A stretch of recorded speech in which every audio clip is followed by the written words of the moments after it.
This right here. Just listen. You go to China from time to time, and feet in the little living room, no air conditioning, hardwood floor, 22 sat there. They were sitting there, all 22 of them, and I looked around and I said, now, if we get caught, what will happen to me? They said, oh, you'll get deported in 24 hours and we'll go to prison for 3 years. I said, you're kidding. How many of you have been in prison for your faith? Out of 22, 18 raised their hands. I thought, no way. I looked at him and I said, you 22 people, how many people do you oversee? Because they were all of these small group leaders, underground church leaders in the Hunan province.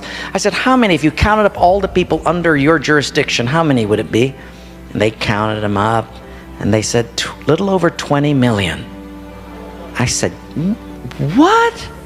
See, we forget there's 1.3 billion people in China. This is crazy.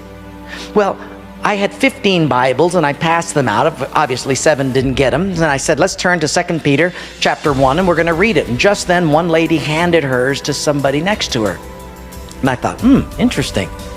Well, we turned there anyway, and as we started reading it, I understood why she gave it away. She had memorized the whole thing. She just recited the whole chapter. When it was done,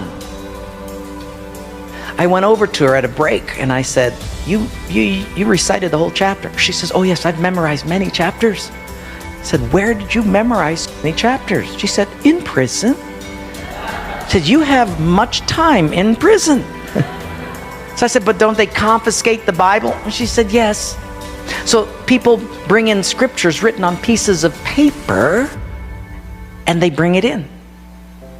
So I said, but then if they find that piece of paper on you, won't they confiscate that? She said, oh yes, that's why you memorize it as fast as you can. Because even though they can take the paper away, they can't take what's hidden in your heart. I thought, wow. Well, after 3 days, you fall in love with these people. And when it was done, I said, how can I pray for you? I'm going to go back to America. And you guys have been just so wonderful. How can I pray for you? They said, you know, Wayne, you guys can gather like this whenever you want to in America. We can't. Could you pray that one day we'll be just like you?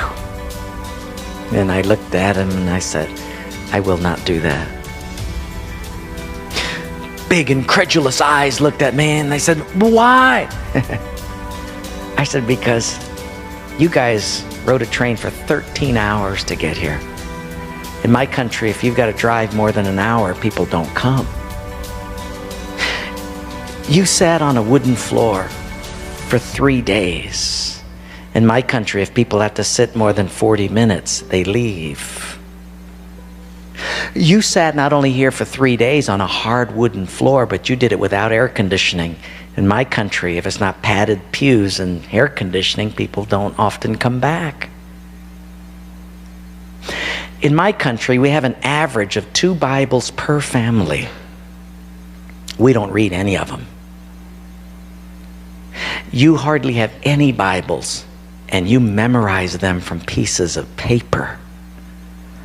I will not pray that we become like, you become like us, but I will pray that we become just like you.